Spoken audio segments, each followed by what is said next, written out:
Did you know the werewolf legend once shook all of Europe, so much that a man was sentenced to death simply because people believed he could turn into a wolf? In this video, Tales Mythology takes you back to Bedburg in 1589, the site of the most infamous werewolf trial in history.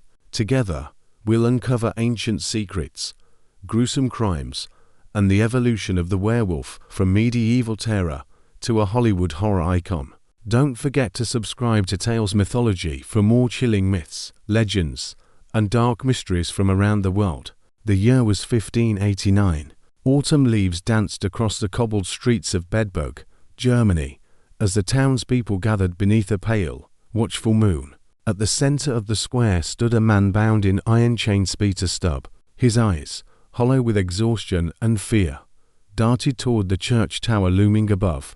The accusations were staggering: murder, sorcery, cannibalism.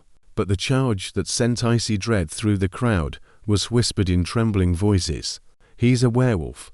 And so began one of history's most infamous trials, a story just about one man, but about the fears that haunt humanity itself.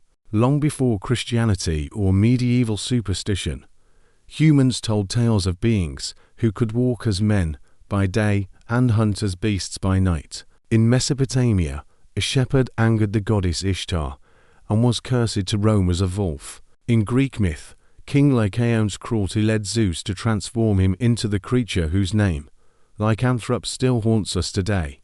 But why wolves?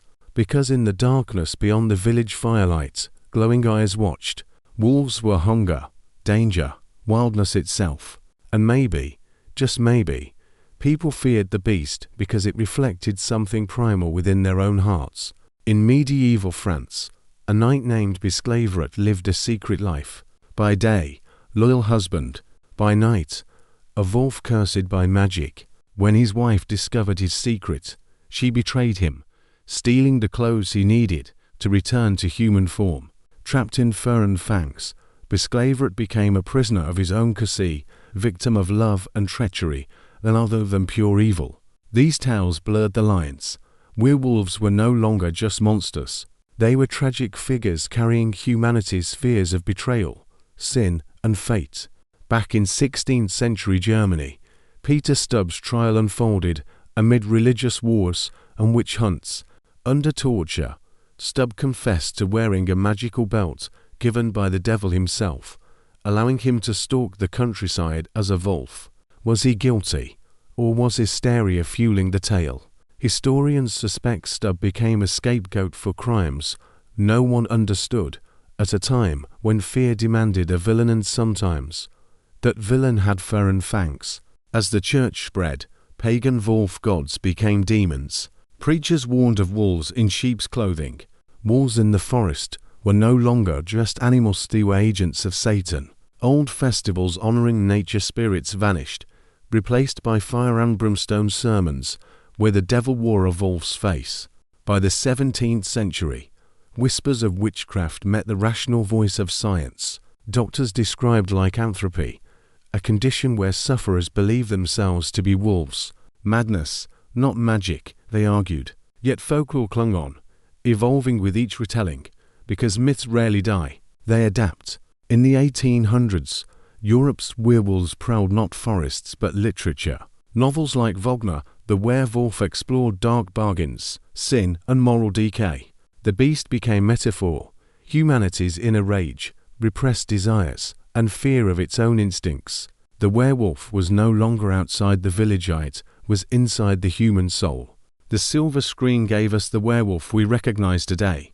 Werewolf of London 1935 introduced curses tied to the full moon.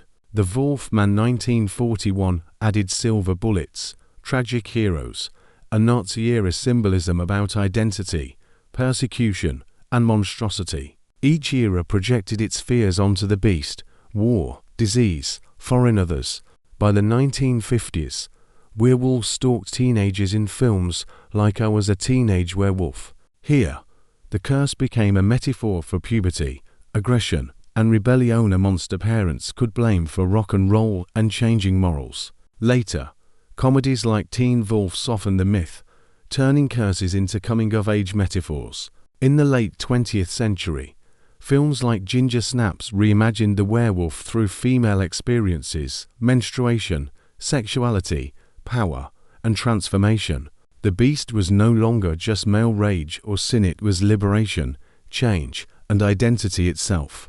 The werewolf has survived plagues, witch hunts, world wars, and Hollywood sequels because it represents something timeless. It asks, what separates human from beast, civilization from chaos? And maybe the answer is as thin as moonlight on a darkened field.